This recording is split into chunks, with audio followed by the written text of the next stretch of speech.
Hi, everyone. We are live. Welcome with Lunch with Wally. This is going to be interesting. Number one, it's during the middle of the day. Number two, there's no Nanette here. Nanette is off having lunch with a close friend. And number three, there's no Crystal. Crystal was downstairs. I walked past her and said, she said, "Oh my gosh, you have a lunch scheduled alive." And I said, "Yeah, do you want to either come up and talk or do you want to watch it on your computer?" And she goes, "No, thank you." So there I am. There I am with Crystal. How's everybody doing? A lot of names jumping in here. Philip, how are you doing? Jennifer, how are you doing?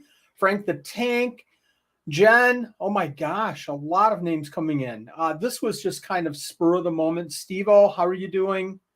Kind of jumping at these names. Julie, if you're here, Major WD, I don't know how to pronounce that. Major WD. Major, well, we talked about that last night. I know that, but this is going to be fun. What's everybody having for lunch? I want to know that. Gage Boy, how are you doing? You want to know what I'm having for lunch? Can you guess what I'm having for lunch?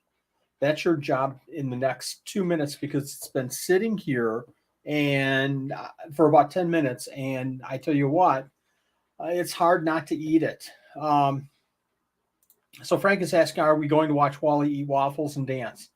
Maybe. Chris is here. Who is Chris? Chris Kern. I'm hungry too, Chris. Chris is my son, my oldest son. So spaghetti. Is that what you're having? Is it mom's made spaghetti? Because I know that we have somebody eating some mom's spaghetti today. Let's see which leftover mealworms. That doesn't even sound right whatsoever. So I am having, let's see if we can do this. Can you guess what that is? Can you guess? Let me see if I can hold it over here. Leftover mealworms. Yeah. Anyone, what is this? Mother of geckos, how are you doing? I'm about to eat lunch. You're going to watch me. I have a napkin. We're all set here. I just thought that this would be a fun idea. I'm here. It's almost like Fast Times at Ridgemont High. If I'm here and you're here, isn't it our time, Mr. Hand? That was a terrible Spicoli impression. Speaking of Spicoli and that time area, so sad to see Pee Wee Herman, Paul Rubens has left us. What a great influence for a lot of people in many good ways. And we'll leave it at that. Timeless Droid, how are you doing? What's everybody having for lunch? I know that we had somebody say Frank's right on top of it. Major is right on top of it. I am having waffles. Mealworms mixed with waffles. Actually, if you notice, if you look closely here, folks, see the little things in there? That is mealworms. That is mealworms. No, it is not mealworms. It is little chunks of chocolate chips. Yes, I love chocolate chips on my waffles or in my waffles. And talking about chocolate chips, I'm going to add just a touch of Nutella on top as well. Laura, how are you doing? I want to know, what are you eating for your lunch? So this is something fun, and I'm hoping to do it every week, and it's not going to go long. We're going to have a quick little discussion here, but just kind of a touch base to see how we're all doing. I don't know if that was a good idea with the Nutella. I've never done this before, and it is gooey and just a mess. So talk amongst, my mouth is watering now. It's incredible. Christopher has to, I call him Christopher. That's my son. Has to go back to work. There you go, Major. So talk amongst yourselves, folks, while I rudely eat in front of you. I'm eating holographic meatloaf. No idea what that means. So Steve said, Sally, I had lunch plans, but the other party bailed. Sorry about that, Steve-O. It's always unfortunate. It's always tough to make plans and have somebody back down. Either something comes up or it just doesn't work out. It's always hard. So speaking of food, I was on a talk show this morning. I was listening to a talk show, I should say a podcast, and they brought up your favorite. This is kind of interesting because it didn't take me but about a second to come up with this answer. They were talking about what's your favorite fair food. What does that mean? Favorite fair food. What's your favorite fair food? Fair food, now it's summertime, it's warm out, everybody's going to state fairs. Hopefully you get a chance to go to a state fair. We have a great one in Wisconsin. We actually kind of have two. We have Summerfest, the music festival, but all kinds of great foods. But we have obviously the Wisconsin State Fair. Who's going to a state fair or some kind of a fair? Either have you gone or are you going this summer? And what's your favorite food? So I know Steve went to a carnival of sorts in Holland recently, the Tulip Festival, and had elephant ears. I'm sure you had elephant ears. Waffles on a stick, deep fried. Or Derek, I've never had deep fried Oreos. How are they? I can't imagine. And Frank, waffles on a stick. So none of the roasted chestnuts. So peppers and glowworms, is that like roasted chestnuts coated with like peppers on top too? Maybe a 5.5, 6, 7 as you keep eating it and it sits there, it becomes a 7. Fries, timeless droid fries. Anything on the fries? It's got to be something on the fries. Hi, Droth. How are you doing? I've got to read this. My Asian forest scorpion woke me up when the sun came out, and because he's covered in cave door with leaves and couldn't go to bed. Oh, that's sad. Oh my gosh! Next to deep fried Snickers, deep fried ice cream, and deep fried Coca-Cola. I've never had deep fried Coca-Cola. I have to have another bite here, folks. Isn't this the greatest thing in the world to see me eating? Braun reptiles, garlic fries. Oh, there you go. Oops, I missed it. Chili and cheese. So, Frank, is that deep fried Twinkies? I've had deep fried Twinkies, and that is a class act. Drought, everybody's making you hungry. That's what we're here for. We're here to have lunch. So hopefully you have lunch. So nobody's named the two. If you're from Wisconsin, if you've come to Wisconsin, you know the two things that we are famous for at our fairs. Oh, that's getting pretty close. Julie said chili cheese fries. So my two favorite things when I go to a fair are, should I say it or do you want to keep guessing? Oh my gosh. The syrup is made into a funnel cake. They're all at the Fall Festival in Evansville, Illinois, or Indiana. First week in October. That sounds perfect. Oh, there you go. So Derek named exactly. So within a second, this person said, what are your favorite fair foods? And I came up right away with cheese curds. It's got to be cheese curds, deep fried cheese curds. And that's probably why, I look the way that I do. Deep fried cheese curds. And if you're from Wisconsin, the other is the, oh my gosh, I can't, the cream puffs. Cream puffs. If you've been to Wisconsin, cream puffs are the big bakery items with the cream in the middle. I'm sure that they're all over the place, all over the country. Oh my gosh, one of my favorites. Funnel cakes, absolutely. Hey, Illinois Valley Geckos, how are you doing? This is all getting me hungry too. Funnel cakes, timeless stride. I had giant Nathan's jalapeno corn dogs at the Texas State Fair. I can't imagine that. We don't have curds, Julie. Let me know go over to Facebook, send me your address, and I'll send you some cheese curds from the Wisconsin State Fair to you. They're great. I can't do that. They'd be cold by the time that you got them. Huckleberry lemonade. That sounds really good. I've never had huckleberry lemonade. I can't imagine what that tastes like. I'm sure that it tastes great. So I loved cream puffs before Salus disease. Sorry about that, major exotics. I'm going to take another bite of my lunch today. So tell me if this is a good idea. Let's watch Wally eat lunch.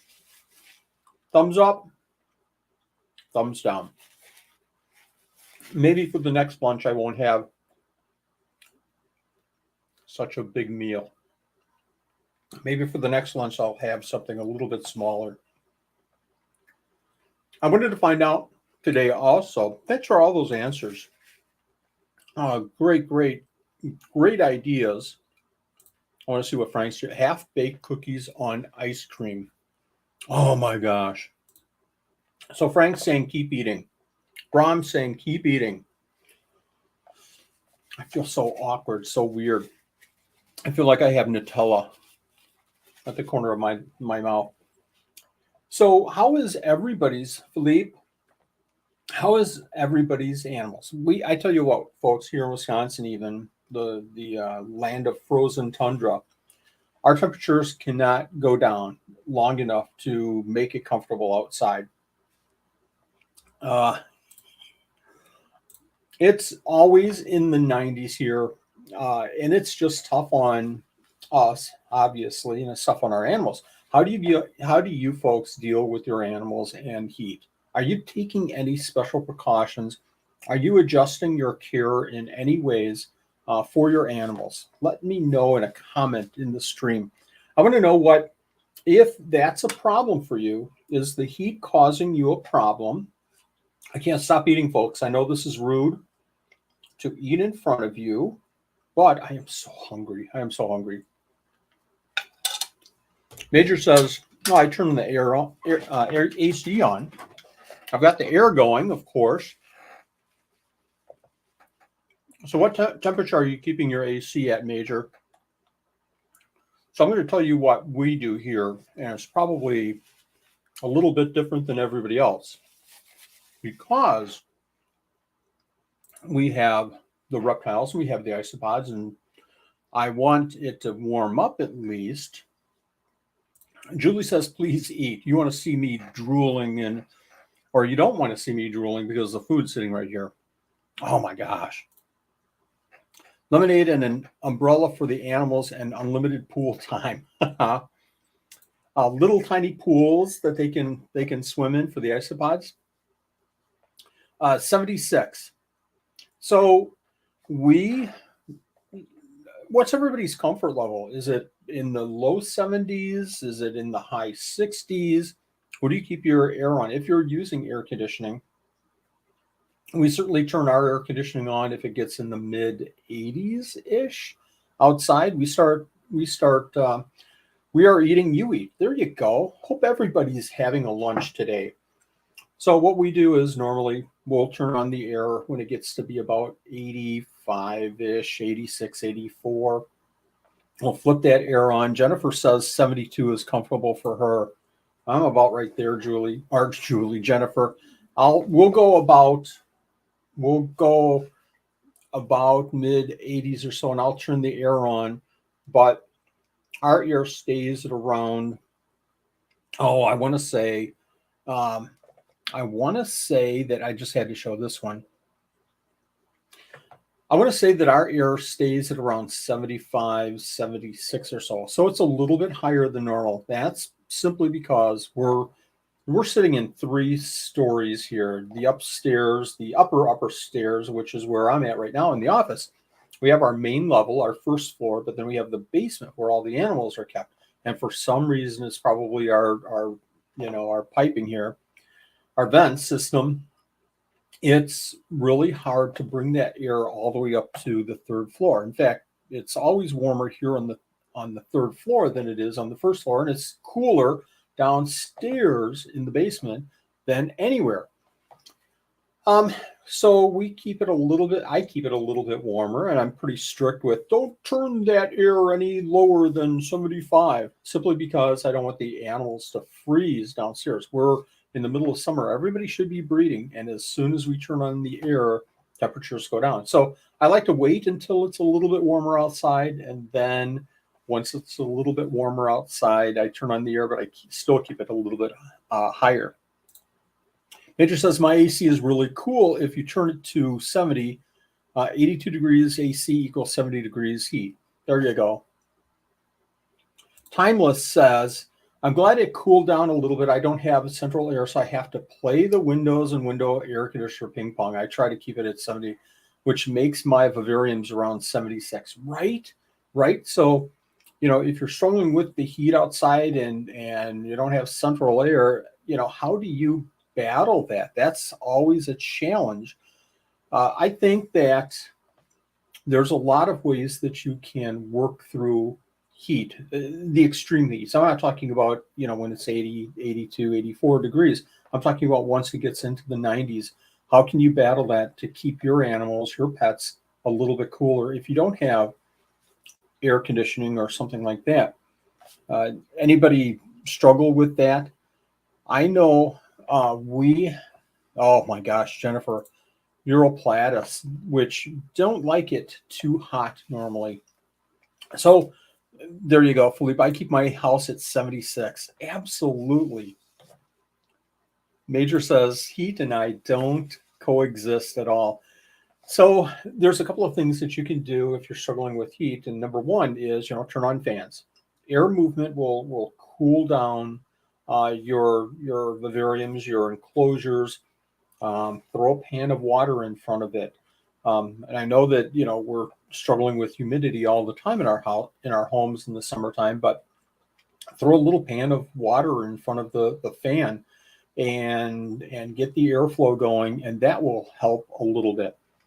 One of the biggest, best things that you can do is you can bring your animals down farther. Like if you have a basement, you can certainly bring them into the basement. You can, bring them down to a lower level. I know some of I play around a lot with the rack systems that we have. So when we have, some animals that need a little bit cooler during normal situations, a little cooler environment, we'll make sure that those cave geckos, Europlatus, absolutely.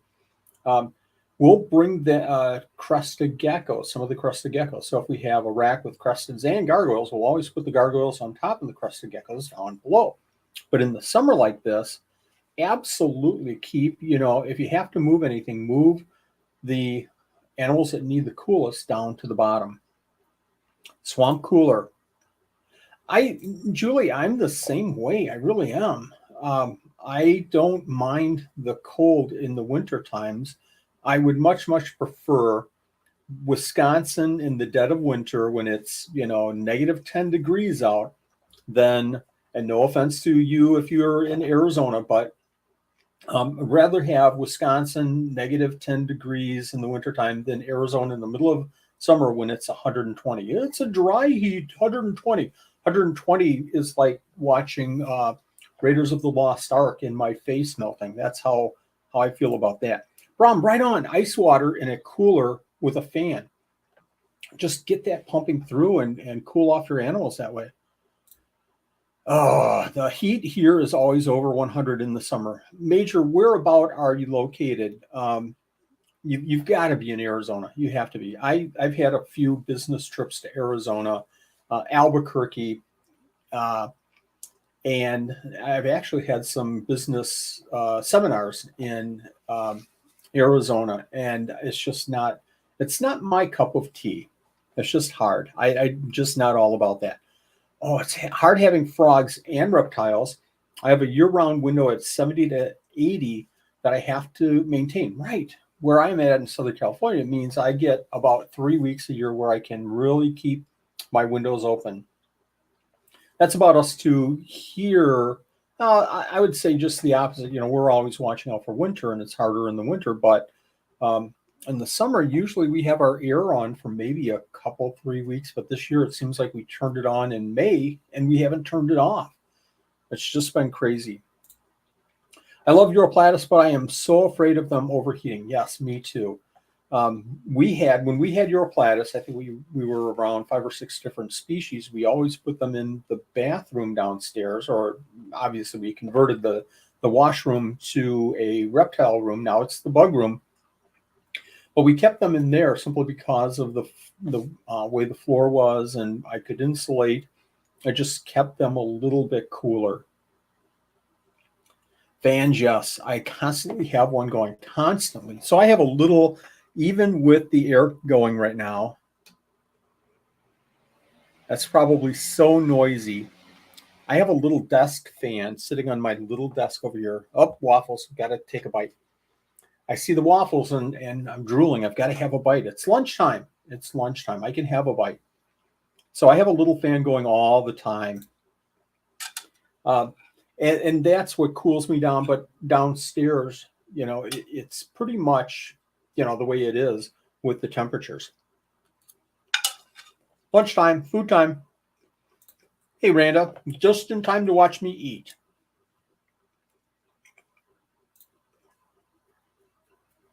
Hey, Kara, how are you doing?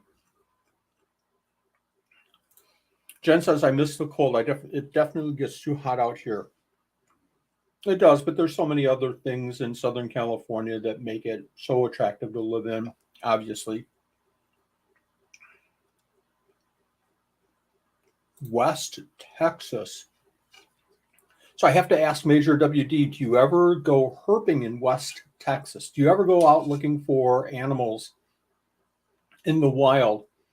Do you ever go out for banded geckos? Oh my gosh, that would be, so if I were to take a herping trip, I think the one that I would want to go on first, just to get the experience, would probably be in Texas or California. And I would be looking for, maybe Mexico, and I would be looking for banded geckos in the wild. Major Exotic says, my limit is upper 80s.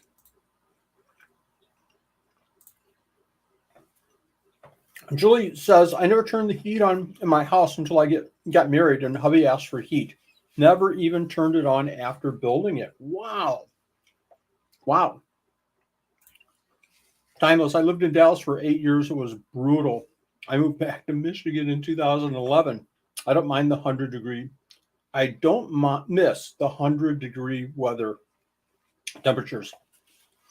I'm trying, Frank. I'm trying as hard as I can to eat the waffles. Steve-O, it's like you and Timeless are neighbors.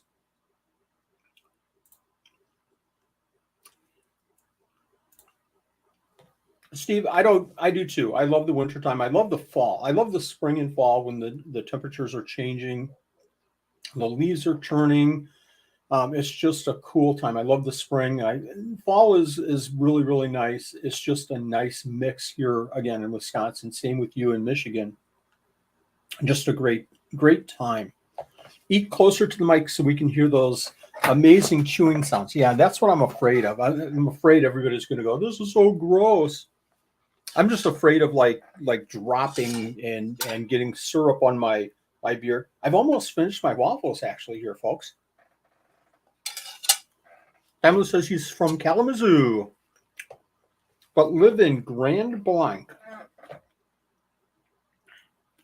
Mantis Garden, how are you doing? Just in time to see me eat food. Let's watch Wally eat food on the air. So we talked about fair foods. We talked about how to keep your animals a little bit cooler in the summertime. And again, fans, ice water in front of the fans, move them down a level. Just try to keep them a little bit cooler. Bugs in being. Virtual Hog.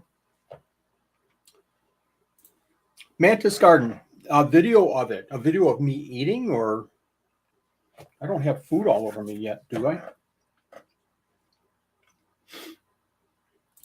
Jennifer says Australia. Not sure if she's moving there or wants to visit, or some animal is from Australia.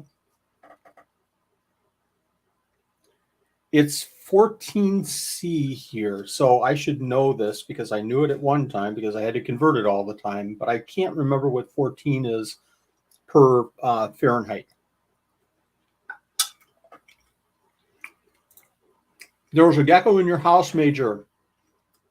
I bet it was abandoned. Abandoned gecko, Coleonyx. I betcha. What is C? Celsius. How often does everybody feed their isopods? I'm going to leave that open in the chat and ask everybody, how often do you feed your isopods? I know in the wintertime we feed a little bit less frequently, but we're usually feeding our isopods around once a week is generally the norm for us here.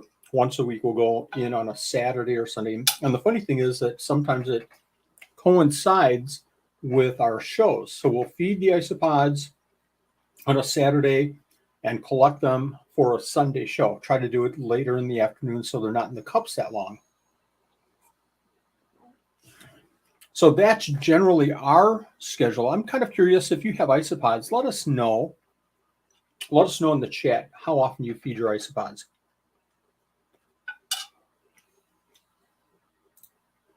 I have no idea what that means. ASMR. I probably should know what it means. I don't either. Nobody mentioned beef jerky for the fair food. Fair foods are notorious for having beef jerky and ostrich and alligator and all these exotic animals. Nobody mentioned beef jerky.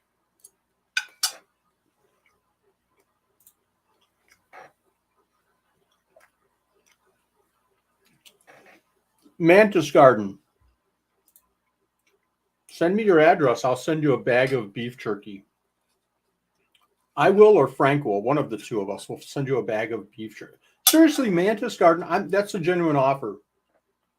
I was kidding before about the cheese curds, but I tell you what, if you send me your address on Facebook, not publicly here, send me your address on Facebook, and I tell you what, I'll make sure that you get a bag of beef jerky. I wonder if I can ship that legally. I'll find out. If I can, I'll send you a bag of beef jerky. No one in their lifetime should go without knowing what beef jerky is.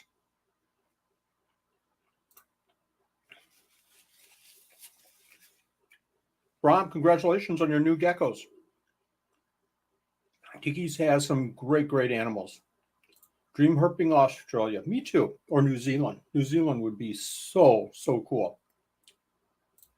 I can't keep up with the chat here, guys. Australian Love, when there went there for a honeymoon. I would love to go there a second time. I would love to go there a first time. Drove. I gave mine supplemental food a couple times a week, greens and Supreme Isopod chow. Thank you very much. Thanks for the shout out there. Unfortunately, the only remaining isopods are in my vivariums. Frank, I know that you went through a really tough time, not your fault, with your isopods. I don't know if you want to mention, I'll leave it up to you, but I know it was a really tough time, and I really, it's so sad. So sad. There you go. I've seen people using the omega-1 cichlid pellets before. Now, I was using a lot of fish food and other foods before I came out with the Supreme Isopod chow. And I've put away a lot of the fish foods, flake food, things like that. It's a little cost savings, especially if you have more than just a couple of cultures. Illinois Valley geckos. Okay, I'm back. Fish Fam link. Show some love and support by giving us a thumbs up. There you go. We have 26 people watching me eat food. So I hope there's at least 2 or 3 like buttons pressed there. That would be super cool. Oh my God, yes, Wally, ASMR. Okay, somebody's got to tell me what ASMR is. Mine seem to like fish food better than the chow I have. That's okay. I feed them once or twice a week. I need to get some Supreme Isopod chow protein. There you go. Let me know and say time, and anybody on the chat, if you're on the chat, let me know if you want to order. Put a comment in there. I watch you on YouTube. Do that. Do that. Put a comment in there. I watch you on YouTube, and I'll make sure that your orders go out with something special or maybe a bigger bag or something different. I pretty much only feed mine dead leaves and rotten wood, so when it's almost gone, it's when I top it up. 53 different species, and they're all happy with that so far. That's cool. So Mantis Garden, no special foods, no flake food, fish flake food, or anything like that. You're not able. The problem is that you're only doing that and not giving them any additional foods because you don't have the Supreme Isopod chow over in the UK. I'm sure that that's the issue. I forgot which beef jerky it is, but there's some that you can actually feed your isopods. It's probably all of them. Isopods will probably eat all. I think it's maybe the rotten wood beef jerky. I think that's the one that the isopods like the best. You can pretty much ship anything into the UK. I don't know about that. I know that there's been some food regulations more than anything about shipping over to the UK from what I've heard, and this might be a few years ago. But I thought that there was some kind of a regulation with the foods going over. Can isopods have green beans? Feeding them now, LOI, I usually do carrots. I usually do carrots too, but we'll do carrots, we'll do potatoes, we'll do yams, we'll do pretty much anything other than if it's super, super soft. We don't do citrus fruits, obviously, but we'll do zucchinis. Zucchini is probably one of my favorite ones. Pumpkin is my absolute top of the top favorite food to feed isopods because it has that consistency. It's not going to rot right away. I sound like Elmer Fudd. It's not going to rot right away, so it's going to be good for your isopods to stay in there.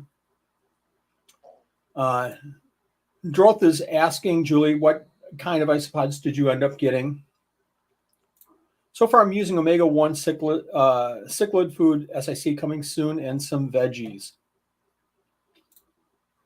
Jen is saying I'm so sleep deprived, under caffeinated, that I almost just put my dragon's breakfast into my morning gecko's enclosure. Cool. That's okay, as long as you're not going into the refrigerator to get the creamer for your coffee and then putting your coffee in the refrigerator afterwards. Automatic sensory meridian response. Apparently chewing sounds cause, a relation response in some people. I will try to chew softer in the future. I am so behind. Laura says twice a week.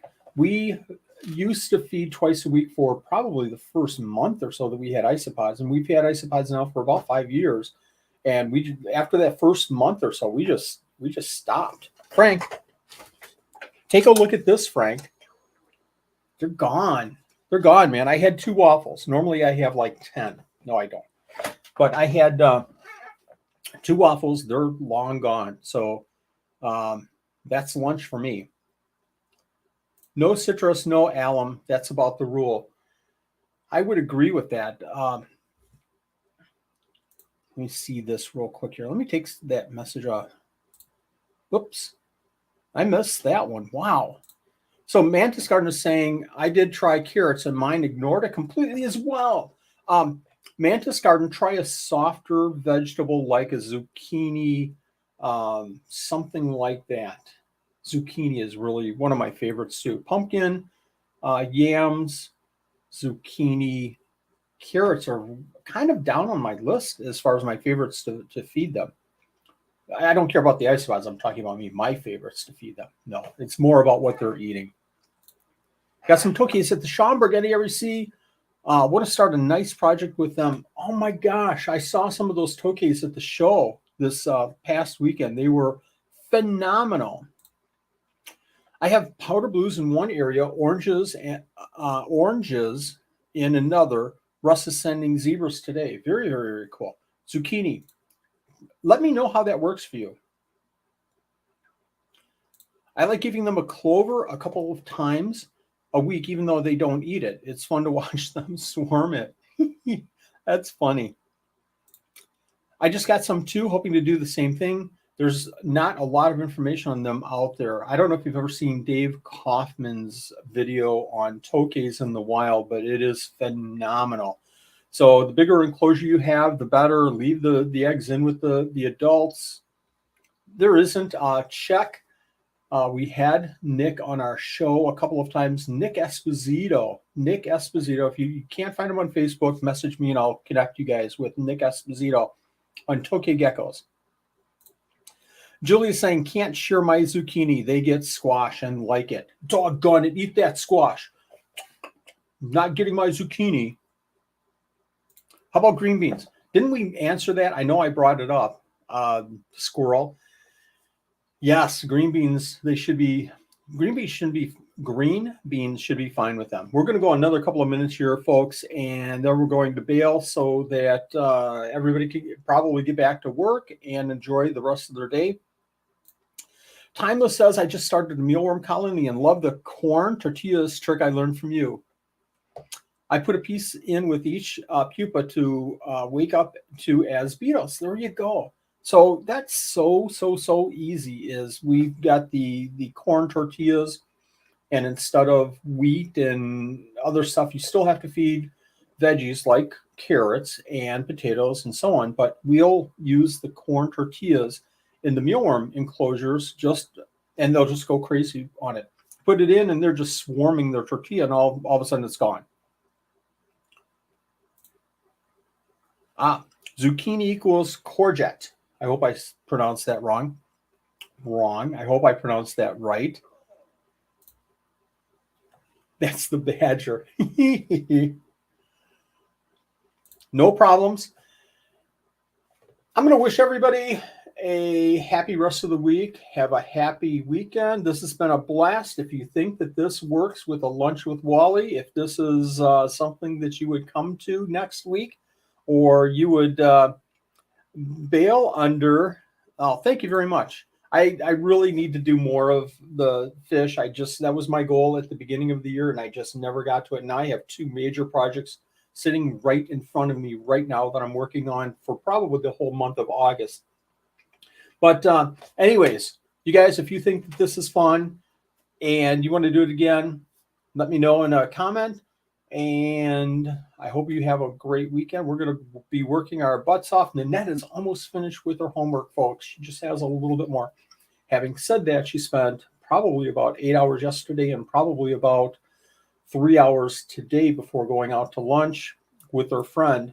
And she probably still has another day to go, and then maybe a little bit next week. But she's catching up, but she's almost done for this summer session. She has been working crazy on this and doing a great job. It's not like she's trying to catch up. She wants to maintain that 100% as a goal. And I think it's incredible that she's trying to do this and working so hard. Thank you, everyone. I appreciate it. You guys have a good time the rest of the week and a great weekend. Let me know if you have any questions. Message me on Facebook. Thank you very much, folks. I had a fun time too. Thanks, everyone. Bye-bye.